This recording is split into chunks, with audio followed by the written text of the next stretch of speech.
भारत माता की वंदे वंदे जय भवानी जय भवानी जय जय जय जय जय भवानी जय जय जय जय जय भवानी। हिंदवी स्वराज्याचे सरसंस्थापक छत्रपती शिवाजी महाराज यांना मानाचा मुजरा करतो। क्रांतीचे महासूर्य भारतरत्न डॉक्टर बाबासाहेब आंबेडकर यांना वंदना अर्पित करतो। मंचावर उपस्थित भारत सरकारचे माजी केंद्रीय मंत्री, भारतीय जनता पक्षाचे प्रवक्ते आणि ज्यांनी आता आपल्या समोर राष्ट्रभक्तीपूर्ण अतिशय सुंदर ओजस्वी असे विचार मांडले, ते माझे मित्र आणि भाऊ शाहनवाज हुसेनजी, आपले लोकप्रिय उमेदवार आणि खासदार चंद्रकांत खैरेजी, अतुल सावेजी, संजय शिरसाटजी, प्रशांत बम, किशनचंद तनवानी, अंबादासजी दानवे, एकनाथजी जाधव, नंदकुमारजी घोडिले, देवयानीताई डोणगावकर, बाबूराव कदम, शिरीष बोराळकर, बसवराज मंगरुळे, प्रदीपजी जयस्वाल, संजय केणेकर, विवेक देशपांडे, माधुरीताई अदवंत, बापू घडामोडे, मंचावर उपस्थित भारतीय जनता पार्टी, शिवसेना, रिपाई, शिवसंग्राम, रासप या महायुतीचे सर्व पदाधिकारी आणि उपस्थित सर्व भगिनी आणि बंधूंनो, खरं म्हणजे या ठिकाणी शाहनवाजजीने ही निवडणूक का महत्वाची आपल्याला सांगितलंय।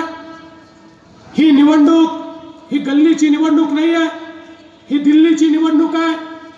या देशाचा मान सन्मान अभिमान कोण वाढवू शकतो, हा देश कोण सुरक्षित ठेवू शकतो, या देशाचा विकास कोण करू शकतो, याचा फैसला करणारी ही निवडणूक आहे। बंधू भगिनींनो, या देशामध्ये 55-60 वर्ष आम्ही काँग्रेसचं सरकार बघितलं। अनाचारी, दुराचारी, अत्याचारी आणि भ्रष्टाचारी राजवट 55-60 वर्ष या देशामध्ये काँग्रेसनं राबवली। पण बंधू भगिनींनो, केवळ 5 वर्षामध्ये मोदीजींच्या नेतृत्वामध्ये या देशामध्ये जे परिवर्तन आलं, या देशाच्या शेवटच्या माणसाच्या जीवनामध्ये परिवर्तन आलं, देशातल्या गरिबाच्या जीवनात परिवर्तन आलं, या देशाला स्वाभिमानानं उभं राहता आलं, या देशाच्या सुरक्षिततेमध्ये या ठिकाणी वाढ झाली। 5 वर्षामध्ये मोदीजींनी जे करून दाखवलं ते 55-60 वर्षात काँग्रेस पार्टी करू शकली नाही।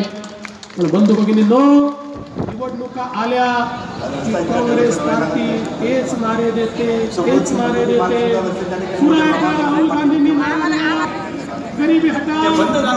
मला कधी कधी आश्चर्य वाटतं, यांना लाज का वाटत नाही? किती वर्ष तेच नारे तुम्ही देणार? राहुल गांधी पंजोरा त्यांनी नारा दिला होता गरिबी हटाओचा, वाढली। तुमच्या आजीने नारा दिला होता गरिबी हटाओचा, आपली नाही वाढली। गरिबी हटाओचा, आपली नाही वाढली। तुमच्या आईने नारा दिला, आपली नाही वाढली। आता तुम्ही काय खाऊन गरिबी हटवणार आहे? अरे तुम्ही गरिबी हटवली, पण आपल्या नेत्यांची आणि चेल्याच्या पाट्याची हटवली। कधी या देशातल्या गरिबाचा विचार या ठिकाणी तुम्ही केला नाही। आता नवीन नवीन जुमले चालू झाले। राहुल गांधी म्हणाले, काँग्रेस पक्षाला निवडून द्या, आम्ही गरीबाला 72,000 रुपये देणार। 72,000 रुपये? कोणीतरी विचारलं, आमच्या पत्रकारांनी विचारलं, हे 72,000 रुपये देणार कुठून?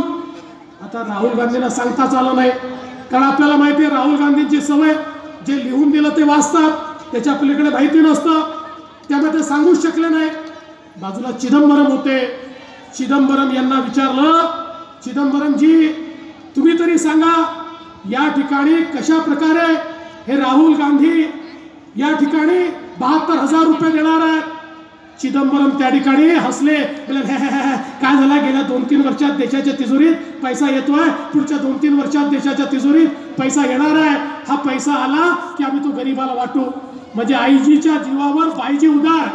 बंधू भगिनींनो, मोदींनी काळ्या पैशावर कारवाई करायची आणि या ठिकाणी देशाच्या तिजोरीत पैसा आणायचा, आणि काँग्रेसवाल्यांनी सांगायचं आम्ही हा पैसा वाटू। अरे तुम्ही कशाला पाहिजे पैसा वाटण्याकरता? त्या ठिकाणी नरेंद्र मोदी आहेत ना, नरेंद्र मोदी गरीबाला त्या ठिकाणी पैसा पोहोचवणार आहेत. पण बंधू भगिनींनो, या निमित्ताने यांचा खोटा चेहरा हा उघड होतोय.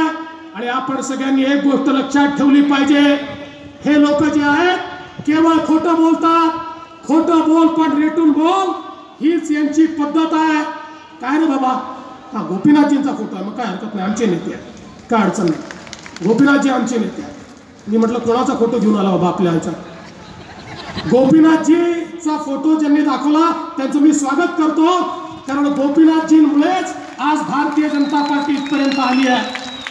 बंधू भगिनींना, या ठिकाणी खोटं बोल पण रेटून बोल.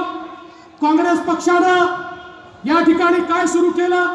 खरं म्हणजे यांची भाषणं जर आपण ऐकली तर रोज यांच्या भाषणामध्ये केवळ नरेंद्र मोदीजींची निंदा नालस्ती आपल्याला पाहायला मिळते. कार्यक्रम नाही आहे, योजना नाही आहे, केवळ नरेंद्र मोदींवर बोलायचं आणि काहीतरी योजना घोषित करायच्या. खरं म्हणजे राहुल गांधींचं भाषण म्हणजे निव्वळ मनोरंजन आहे. कसं भाषण आहे मी तुम्हाला सांगतो. आपण टीव्हीवर सिरियल पाहतो, सिरियलच्या आधी एक सूचना येते. काय सूचना असते? या सिरियल मधले सगळे पात्र काल्पनिक आहे, याचं कथानक काल्पनिक आहे, याचा वस्तुस्थितीशी कुठला संबंध नाही आहे, वस्तुस्थितीशी संबंध असल्यास याला चॅनल जबाबदार नाही आहे, हे केवळ मनोरंजनाकरता आम्ही दाखवतोय. काही दिवसानंतर राहुल गांधींचं भाषण असेल ना तर टीव्हीवर तसंच लिहून येईल, हे भाषण काल्पनिक आहे, याचा वस्तुस्थितीशी काही संबंध नाही आहे, आम्ही निव्वळ मनोरंजनाकरता दाखवतोय, तुम्ही याच्यावर विश्वास ठेवू नका. तुम्ही जर याच्यावर विश्वास ठेवला तर तुम्ही जबाबदार असाल. आम्ही निव्वळ मनोरंजनाकरता हे भाषण दाखवतो. अशा प्रकारची अवस्था ही त्या ठिकाणी येताना आपल्याला दिसेल. आणि म्हणून बंधू भगिनींनो, या देशामध्ये गरिबीच्या विरुद्ध खऱ्या अर्थानं लढाई जर कोणी लढलं असेल तर त्या व्यक्तीचं नाव आहे नरेंद्र मोदी, नरेंद्र मोदी, नरेंद्र मोदी. आज तुम्ही बघा, या देशामध्ये मोदीजींच्या नेतृत्वामध्ये गरिबीच्या विरुद्ध जी लढाई लढली गेली, आपण बघितलं असेल. एक एक योजना, जनधन सारखी योजना, ज्या योजनेमध्ये 34 कोटी कुटुंबांना बँकेचं खातं मिळालं. कोण होते हे 34 कोटी लोक? हे 34 कोटी लोक ते होते की ज्यांना बँकेच्या दारात गेलं तर चपराशी देखील आत येऊ द्यायचा नाही. त्या 34 कोटी लोकांना मोदीजींनी बँकेचं खातं दिलं. लोक म्हणाले बँकेचं खातं मिळालं, कोणची मोठी गोष्ट झाली. पण मोदीजींच्या डोक्यात वेगळाच विचार होता. आपल्या लक्षात असेल, या देशामध्ये ज्यावेळी राजीव गांधी देशाचे पंतप्रधान होते त्यावेळी राजीव गांधी असं म्हणाले होते, मी दिल्लीहून 1 रुपया पाठवतो तर शेवटच्या माणसाच्या पर्यंत केवळ 15 पैसे पोचतात. 85 पैसे व्यवस्था खाऊन टाकते, 85 पैसे दलाल खाऊन टाकतात. मोदीजींनी सांगितलं, न खाऊंगा न खाने दूंगा. 1 रुपया जर दिल्लीहून पाठवेल तर बंदा 1 रुपया शेवटच्या व्यक्तीच्या खात्यापर्यंत पोहोचवेल. आणि बंधू भगिनींनो, गेल्या 5 वर्षामध्ये मोदीजींनी 80,000 कोटी रुपये हे या ठिकाणी गरिबाच्या खात्यामध्ये दिले. कोणी दलाल नाही. तुम्ही बघा, एक एक योजना, शेतीची योजना असो, सामाजिक न्यायाची योजना असो, या ठिकाणी शौचालयाची योजना असो, घरकुलाची योजना असो, प्रत्येक योजनेचे पैसे थेट खात्यामध्ये दिले. कोणी दलाल नाही, तलाठी नाही, तहसीलदार नाही, आबू नाही, बाबू नाही, टाबू नाही, कोणी मध्ये नाही. थेट दिल्लीहून पैसा निघाला आणि शेवटच्या माणसाच्या खात्यामध्ये तो पैसा गेला. भ्रष्टाचाराच्या विरुद्ध मोदीजी लढाई लढले. आज बघा, स्वच्छ भारत अभियानासारखं अभियान, मोदीजी जेव्हा देशाचे पंतप्रधान झाले तेव्हा या देशामध्ये केवळ 45% लोकांपर्यंत शौचालय होतं. 55% लोकांकडे शौचालय नव्हतं. बंधू भगिनींनो, मोदीजींच्या कार्यकाळामध्ये 45%वरनं देशातल्या 98% घरामध्ये आज शौचालय तयार झालं. आमच्या आया बहिणींना बाहेर जाण्याची आवश्यकता पडत नाही. उज्ज्वला सारखी योजना या योजनेच्या माध्यमातून गरिबाच्या घरामध्ये गॅस आला. मोदीजी असं म्हणतात, आमची एक माय माऊली ज्यावेळी चुलीवर जेवण बनवते, चुलीवर जेवण बनवताना रोज तिच्या शरीरामध्ये इतका धूर जातो. एखाद्या व्यक्तीने जर रोज 300 बिड्या पिल्या तर त्या व्यक्तीच्या शरीरात जेवढा धूर जातो तेवढाच धूर रोज आमच्या माय माऊलीच्या शरीरात जातो. ती रोज थोडी थोडी मरते, ती रोगराईनं ग्रसित होते. आणि म्हणून मोदीजींनी सांगितलं, देशामधल्या त्या 13 कोटी कुटुंबांना ज्यांच्या घरी गॅस नाही आहे, मोफत गॅसचं सिलेंडर देण्याकरता उज्ज्वलाची योजना आणली. आज घरोघरी जर तुम्ही गेला तर गॅसचं सिलेंडर तिथे गेलाय. आज कुठल्याही झोपडपट्टीत जाऊन बघा, तिथे विचारा 2014 पूर्वी किती लोकांच्या घरी गॅस होते. 5-7 हात वर होतात. पण मग विचारा आज किती लोकांकडे गॅस आहे. 100% हात वर होतात. हे मोदीजींनी या ठिकाणी करून दाखवलं. प्रधानमंत्री आवास योजनेच्या माध्यमातून गरीबाला घरं दिली. बंधू भगिनींनो, या देशामध्ये कोट्यावधी लोक असे होते ज्यांच्याकडे घरं नाहीत. मोदीजींनी सांगितलं 2022 साली ज्यावेळी या देशाला 75 वर्ष पूर्ण होतील त्यावेळी या देशात एकही गरीब असा नसेल की ज्याच्याजवळ स्वतःचं घर नसेल. कोट्यावधी लोकांना प्रधानमंत्री आवास योजनेच्या माध्यमातून घर देण्याचं काम हे मोदीजींच्या माध्यमातून सुरू झालं. आज तुम्ही बघा, ग्रामीण भागामध्ये 10 लाख घरांची निर्मिती चालली आहे. शहरामध्ये 5 लाख घरांची निर्मिती चालली आहे. अतिक्रमण नियमित होत आहे. शहरामध्ये झोपडपट्टी असेल तिथे मालकी हक्काचा पट्टा आपण देतोय. घर बांधण्याकरता 2.5 लाख देतोय. जर बांधकाम कामगार असेल तर 4.5 लाख रुपये आपण देतोय. प्रत्येक गरीबाला घर आपण देतोय. पुढच्या 2 वर्षामध्ये या महाराष्ट्रात एकही व्यक्ती असा राहणार नाही ज्याच्याजवळ स्वतःचं घर नाही. प्रत्येक गरीबाला घर देण्याचं काम हे प्रधानमंत्री आवास योजनेच्या माध्यमातून या ठिकाणी सुरू आहे. बंधू भगिनींनो, हे मोदीजींचं सरकार आहे. जे सरकार खऱ्या अर्थानं गरिबाकरता काम करते आहे. आयुष्यमान भारत सारखी योजना, ज्या योजनेच्या माध्यमातून देशातल्या 50 कोटी गरिबांना दरवर्षी 5 लाखापर्यंत आरोग्याचा खर्च मोफत देण्याचं काम हे मोदीजींच्या माध्यमातून झालंय. ज्या गरिबांचा त्या ठिकाणी कोणी वाली नव्हता, त्यांचे ऑपरेशन करता कोट्यावधी रुपये मोदीजींच्या माध्यमातून दिले जातात. बंधू भगिनींनो, या देशामध्ये गरिबाचा विचार जर कोणी केला असेल तर तो मोदीजींनी केला. केवळ गरिबाचा विचार नाही तर प्रत्येक ठिकाणी काम झालं पाहिजे हा प्रयत्न केला. आज आपण बघतोय आपला औरंगाबाद जिल्हा असेल, या जिल्ह्यामध्ये आपल्या शहरामध्ये कोट्यावधी रुपयाची कामं चाललेली आहेत. आपण बघितलं आज औरंगाबादला स्मार्ट सिटीचा दर्जा मिळाला. माझा सवाल तुम्हाला, यापूर्वी कधीतरी औरंगाबाद शहराला 125 कोटी रुपये मिळाले होते का? मला सांगा, मिळाले होते का? या युती सरकारनं 125 कोटी रुपये दिले. आणि काळजी करू नका, जोपर्यंत औरंगाबादचे सगळे रस्ते पूर्ण होत नाही युती सरकार हे या ठिकाणी पैसे देतच राहील. औरंगाबादचा रस्त्याचा प्रश्न असो, कचऱ्याचा प्रश्न असो, पिण्याच्या पाण्याचा प्रश्न असो, खैरे साहेब काळजी करू नका. पिण्याच्या पाण्याकरता या शहराला जेवढा पैसा लागेल केंद्र सरकार आणि राज्य सरकार दिल्याशिवाय राहणार नाही. औरंगाबाद हे मराठवाड्याचं महत्वपूर्ण शहर आहे. आज आम्ही समृद्धी महामार्गाच्या माध्यमातून या शहरामध्ये इतकी मोठी क्रांती करतोय. औरंगाबादला या मराठवाड्याचं इंडस्ट्रियल हब करतोय. माझा विश्वास आहे समृद्धी महामार्ग असेल, DMIC असेल, याच्या माध्यमातून लाखो लोकांच्या हाताला काम मिळणार आहे. 11,000 कोटी रुपयाची इन्व्हेस्टमेंट ही DMIC मध्ये आम्ही आणली आहे. देशातली पहिली इंडस्ट्रियल स्मार्ट सिटी ही DMIC मध्ये तयार होते आहे. त्याचं काम जवळजवळ पूर्ण होत आहे. आणि त्या माध्यमातून जालना आणि औरंगाबाद हे आता महाराष्ट्रातले नवीन इंडस्ट्रियल हब बनणार आहेत. आणि त्या माध्यमातून इतक्या मोठ्या प्रमाणात या ठिकाणी हे काम होताना आपल्याला दिसत आहे. बंधू भगिनींनो, रस्त्याची कामं बघा, पिण्याच्या पाण्याची कामं बघा, या ठिकाणी राष्ट्रीय महामार्गाची कामं बघा. आपण जर बघितलं तर जेवढी राष्ट्रीय महामार्गाची कामं मोदीजींनी गडकरीजींनी गेल्या 5 वर्षात केली, 68 वर्षात एवढी कामं झाली नव्हती.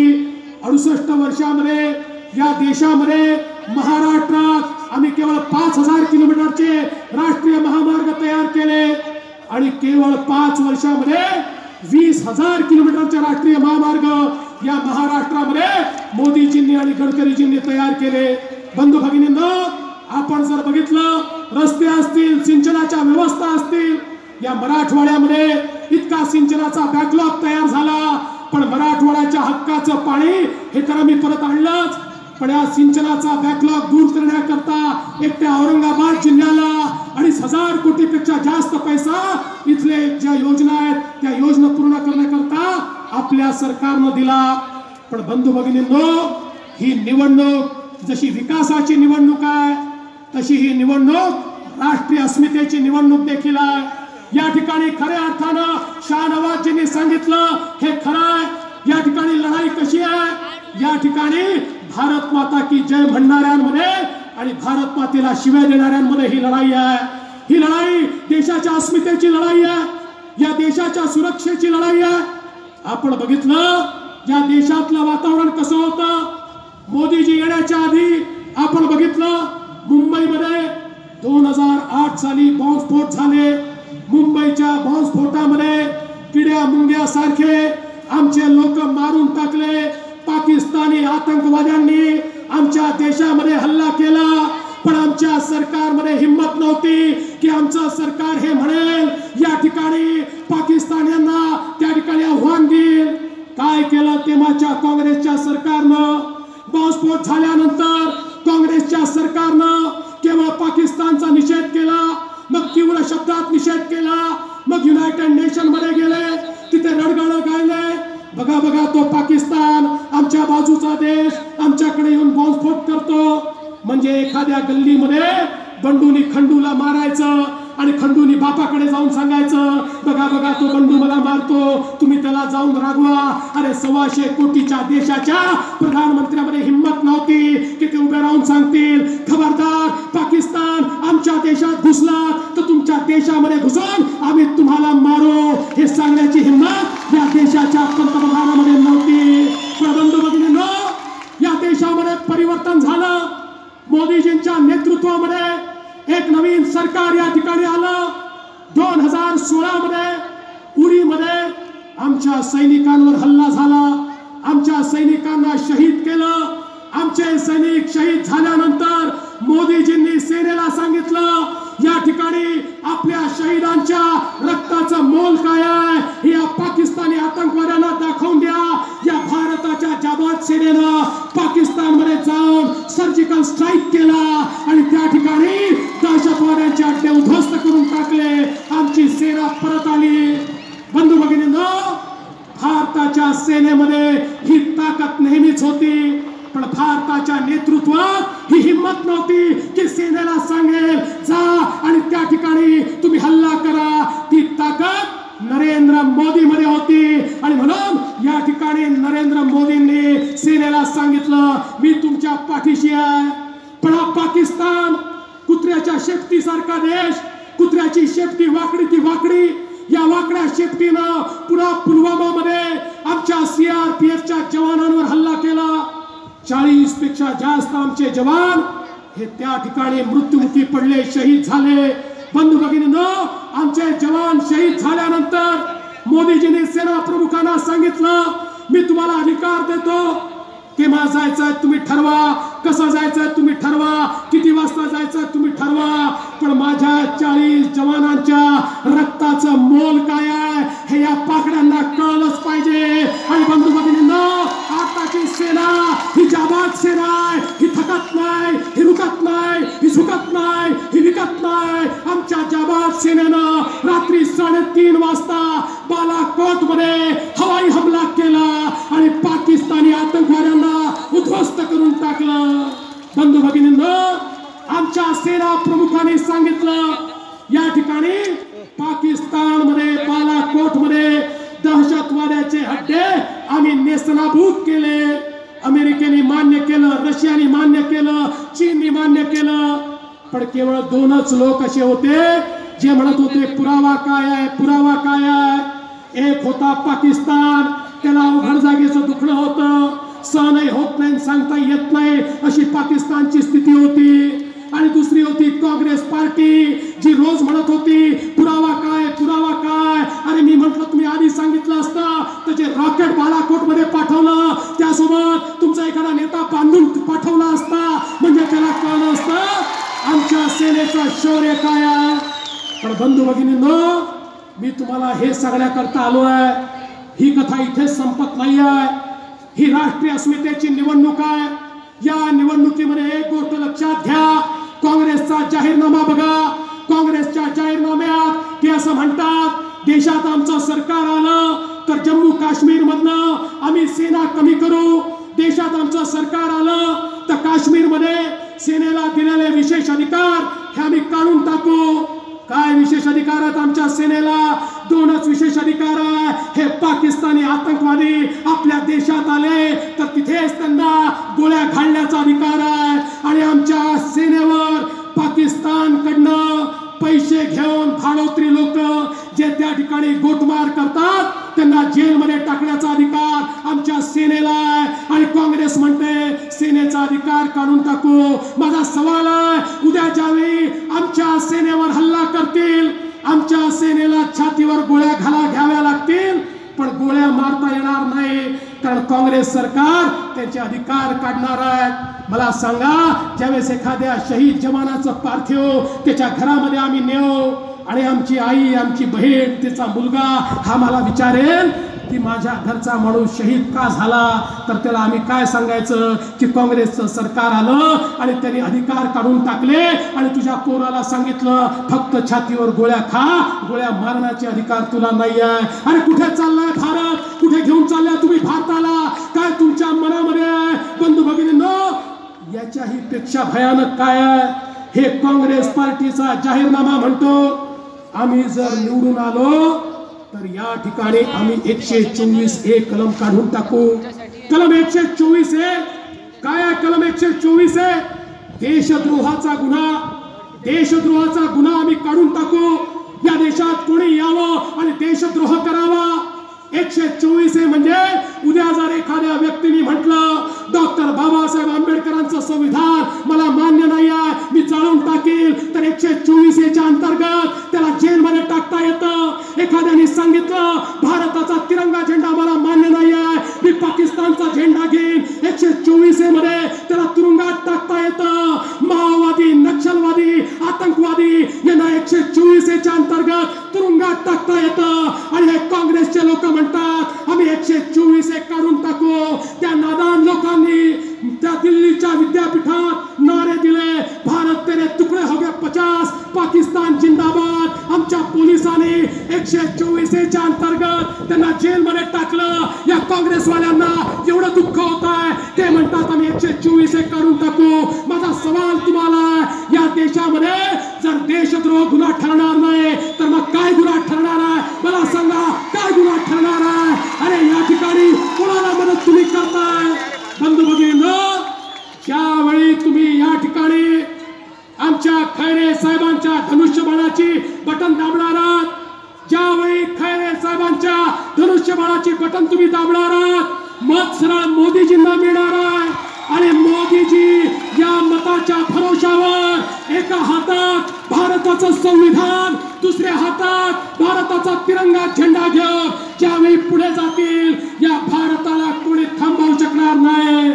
आणि म्हणून करतो, काही लोक या ठिकाणी वेगवेगळी चिन्ह घेऊन आली आहेत. कोणाचंही चिन्ह मान्य करू नका.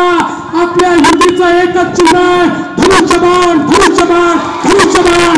धनुष्यबाणाशिवाय दुसरं कुठलंही चिन्ह नाही आहे. याच धनुष्यबाणाला हातामध्ये घेऊन मोदीजी देशविरोधी शक्तीचा नायनाट करणार आहे. म्हणून कोणाच्याही फसव्या गोष्टीमध्ये येऊ नका. लक्षात ठेवा, धनुष्यबाण, धनुष्यबाण, धनुष्यबाण. तुम्ही या ठिकाणी आम्हाला आमचा खासदार द्या, आम्ही तुम्हाला विकास देऊ, एवढंच या निमित्ताने बोलतो आणि माझा मला संपवतो. जय हिंद, जय भारत. यानंतर या मार्गदर्शन विश्वनाथ स्वामी यांनी करावं विनंती.